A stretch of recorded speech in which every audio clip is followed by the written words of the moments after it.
Rebel it's a big trouble. అస్సలు బాలేదు movie నాకు. అబ్బో, కంప్లీట్ చెయ్యలేక నానా అవస్థలో పడుతూ చచ్చాను. స్టోరీ నుంచి స్టార్ట్ చేసి actors choices, writing and facing వరకు అన్ని బొక్కలెట్టే సినిమాకి. 1980స్లో మొన్నార్లోని ఇద్దరు తమిళ్ స్టూడెంట్స్కి పాలకోడ్లోని కాలేజ్లో అడ్మిషన్ వస్తుంది. అక్కడ వాళ్ళు ఫేస్ చేసిన అప్రెషన్, ఎలా రెబల్ అయ్యారనేది రెస్ట్ ఆఫ్ ద మూవీ అనమాట. బేసిక్గా ఈ మూవీ తక్కువ వర్గాల ఆపరేషన్పై, తమిళ్ స్టూడెంట్స్పై, స్టూడెంట్ పాలిటిక్స్, స్టూడెంట్ ఎలక్షన్స్ వీటిపై నడుస్తూ ఉంటుంది. అయితే అసలు డైరెక్టర్ ఏం చెప్పాలనుకున్నారో ఆయనకైనా ఒక క్లారిటీ ఉందో లేదో మరి. కేరళ కాలేజ్ అంటారు, ఎడ్యుకేషన్ అంటారు, తమిళ్ స్టూడెంట్స్ని తొక్కేస్తున్నారు, హింసిస్తున్నారు అంటారు.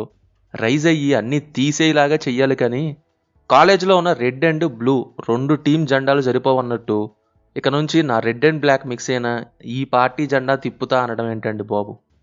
రేసిస్ట్గా ఉండద్దు, యాంటీ రేసిజంపై మూవీ తీద్దామనుకొని రేసిస్ట్ మూవీయే తీసినట్టుంది.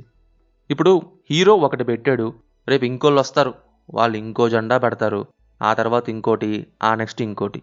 కాలేజీకి చదువుకోడానికి వస్తున్నారా లేక పార్టీ జెండాలు కొనుక్కోడానికి వస్తున్నారో ఏమో మరి. అది కాలేజా లేక కిరాణా కొట్ట అన్నట్టు అయిపోయింది. ఇప్పుడు జోష్ మూవీ ఉంది. హీరో చేసిన తప్పు వాళ్ళు చెయ్యకూడదని ఎడ్యుకేషన్ని స్టూడెంట్ పాలిటిక్స్ నుంచి వేరు చేయాలి అనుకుంటాడు. అది స్టూడెంట్ పాలిటిక్స్పై మూవీ అంటే.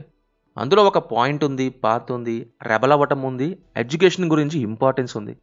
ఇక్కడేముంది, ఆ పార్టీ జెండా, ఈ పార్టీ జెండా, ఇప్పుడు హీరో పార్టీ జెండా, అందరూ కలిసి జిందాబాద్ అంటుంటారు.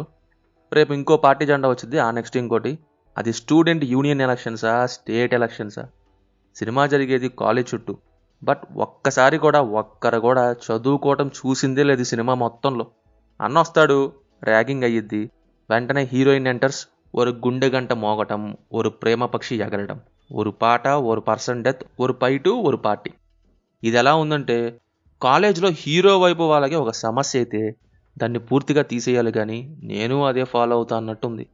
ఇద్దరొచ్చారు, నువ్వు మూడో వాడివి, అంతే తేడా. ఇంకా వాళ్ళకి బ్యాక్ స్టోరీస్లో ల్యాగ్ లేదు. హీరో స్టోరీ అంతా ల్యాగే ఉంది. ఫైట్స్ ఒక్కటే స్లోమో కాదు, నడవటం, తల తిప్పడం అన్నీ ఇలా స్లోమోలోనే ఉంటాయి. సినిమానే నీరసంగా ఉందంటే 0.5xలో షూట్ చేసి 0.25లో అప్లోడ్ చేస్తే ఇంకెంత నీరసంగా ఉంటుందో అని ఎలా ఉంటుందో పేసి. కమింగ్ టు పర్ఫార్మెన్సెస్, అన్నో జీవి ప్రకాష్ అన్నో కొంచెం యాక్టింగ్ చేసే మూవీస్ తగ్గించి మంచి సాంగ్స్ ఇవ్వన్నా. ఒకప్పుడు జీవి ప్రకాష్ ఆహా ఓహో అనేలా ఉండేవి. లాస్ట్ 2 years దాకా కూడా చూసుకున్నా ఇయర్కి ఒకటేలాగా బీజిఎం వరకు కొడుతున్నారు కానీ సాంగ్స్ మాత్రం కంప్లీట్గా పండబెట్టేస్తున్నారు. అన్నో ఏమైందే, యాక్టింగ్ మోజులో సాంగ్స్ రావట్లేదా? నువ్వు అట్లా అనమాకే, మంచి సాంగ్స్, ఆల్బమ్స్, మ్యూజిక్ కొట్టు. ఈ మూవీలో జీవి ప్రకాష్ అసలు సెట్టే అవ్వలేదు. ఇంకా ప్రేమలో తర్వాత మమిత ఈ సినిమాలో యాక్ట్ చేయడం జరిగింది. సినిమా అంతా అటు ఇటు తిరగడం, లేకుంటే జిందాబాద్, అంతకు మించి ఇంకేం లేదు ఆమెకి. Remaining okay okay. బీజిఎం ఏదో కొట్టారు, సాంగ్స్ అయితే బాగాలేదు.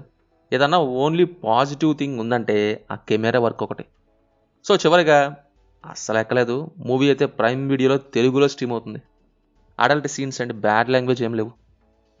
సో ఇది మరి రెబల్ తెలుగు డబ్బుడు మూవీ గురించి. సినిమా చూస్తే కింద కామెంట్స్లో మాతో తప్పకుండా షేర్ చేసుకోండి. రివ్యూ నచ్చితే మన ఛానల్ని సబ్స్క్రైబ్ చేసుకోండి. Will meet in next video. Thank you. జై హింద్.